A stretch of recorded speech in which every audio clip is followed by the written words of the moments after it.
Hey everyone, so I want to talk about an amazing series. Imagine you and your friends had some acting gigs, maybe you had a couple TV shows, maybe even you got lucky and had some big roles, and then those roles just kept getting bigger and bigger and bigger. And then you, maybe your family, your friends, your brother, and a group of friends get to travel around the world. And then eventually you hit it big time. And when I say big time, you hit it up Hollywood style.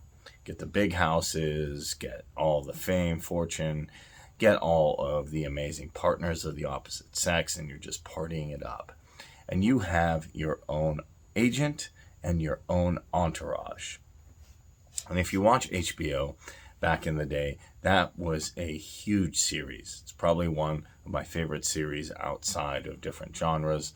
I didn't even know if I'd like it, but what it really talks about is a guy who, just kind of comes up in acting. And then he has a brother who's also trying to make it, but he's doing more TV gigs and he's just not quite getting there. Then he has a couple friends from high school and sort of like a buddy who's an agent. And when you get to see the main character Vince and his agent Ari and his friend Turtle and how they all interact, it brings a really good feeling of nostalgia. Like, hey, me and my friends always said we'd be famous when we were younger. We always said that we would hit the big time when we were younger. What would it feel like to actually do it? And he hits all the different pitfalls that you might expect. Vince is getting a lot of huge roles. He's getting to be in a lot of movies, and he meets a lot of amazing actresses. Now, as you would think, that's Hollywood, especially when, you're meeting all these actresses, you're meeting all these people. He gets in a lot of different relationships. Sometimes he thinks he loves them. Sometimes it's just a fling. Sometimes he's hitting it off with the most attractive woman there. And then on top of that, he has an agent, Ari. And Ari is exactly what you would think of as an agent. He's cutthroat, he's brutal, and he's straight to the point. And why I loved Ari is there's always these depictions of agents in TV. They're kind of friendly, or they're this or they're that.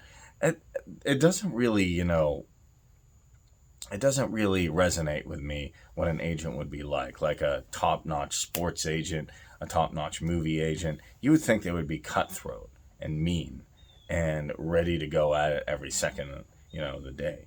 And the interesting thing is Ari is exactly that. He's always on business calls. He's always ready to fight. He's always ready to get Vince that new movie. And with that, let's talk about his brother. He's one of the minor characters. He's trying to make it on TV shows. He sees Vince's success. He's younger. He's his younger brother, but he just can't quite get there.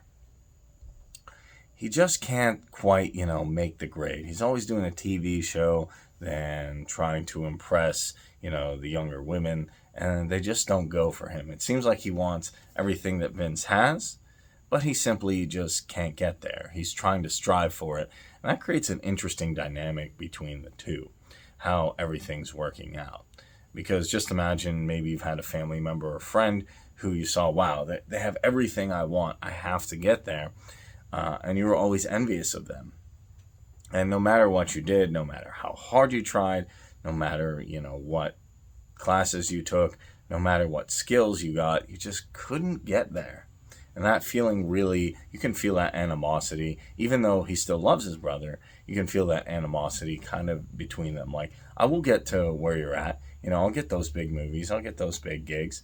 It's interesting to see how he kind of feels about that as well, both kind of consciously, and you can almost feel it when you're watching subconsciously.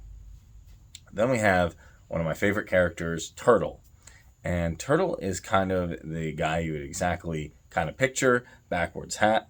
Maybe that's why they call him that.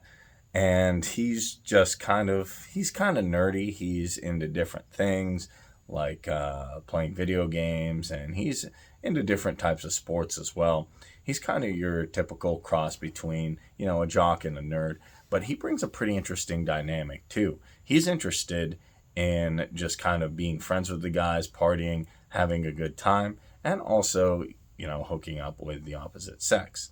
And in turn, that creates kind of a nice, I guess you could call him a comfort character between Vince and his brother, where he's just enjoying life. He wants to enjoy life and have fun. He's not out to be in the big screen like both of those guys. And why that's interesting is he's sitting there chilling. It's like, now I go back to the comparison. You yourself want to be where your super popular friend is, or your super popular family member. And then you either have a friend or a family member who's just kicking back saying, hey, doesn't matter, it's all good. Hey, if I don't hit the big screen, it's fine. If I don't get millions of dollars, it's fine. I just want to party, have fun, play some video games, play some sports, shoot some pool, maybe meet, some cool women, and that's it. I don't have to hit the Fortune 500. I don't have to be the next Marlon Brando. I don't have to get the biggest role in every movie. It's cool. Then, last but not least, we have his friend Eric, who kind of acts as a friend of Vince, but also an agent. So there's an interesting dynamic there as well. Because sometimes when your friends want to act as your business partners, you can see what problems that creates and what advantages that have. I think it's interesting because Eric wants to help Vince, and he even sometimes acts as an agent for him, without Ari, but that causes some problems with their friendship. Sometimes he's not as cutthroat as Ari, so it causes some animosity between those two guys as well. And Eric's a really, really interesting character. So it's those four guys mainly. And then there's other characters thrown in, as they do movies, as they go out to parties. There's this relationship with that woman, that relationship with this woman. It gets really, really hard to track, but it's all kind of fun. But the main thing I really want to say why Entourage is so cool is we always, when we're kids or teenagers, look at these big actors and the big screen and say, wow, what would life be like? And then we create this kind of storybook fantasy in our head. Oh, I just be famous. I get tons of money. I have a supermodel girlfriend. I drive this car and all be easy and it would all be good. Actors have perfect lives, right?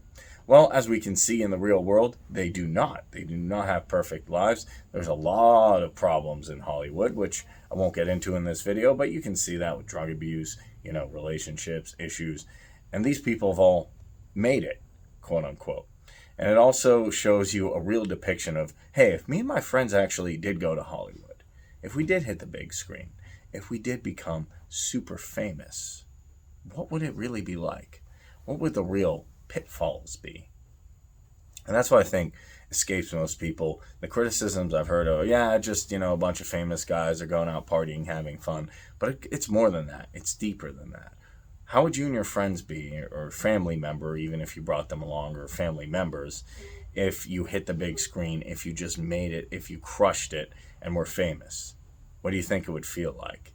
And I think, if anything, Entourage is a really, really good depiction of not only what it would feel like, but possibly what it'd be like. With all the relationship problems, the money problems, the agent problems, the fighting problems, the conflict between, siblings or friends. That's how I feel it would be. That's why I think it's a great thing to check out. It was on HBO, and I think it's still a great series to take a look at.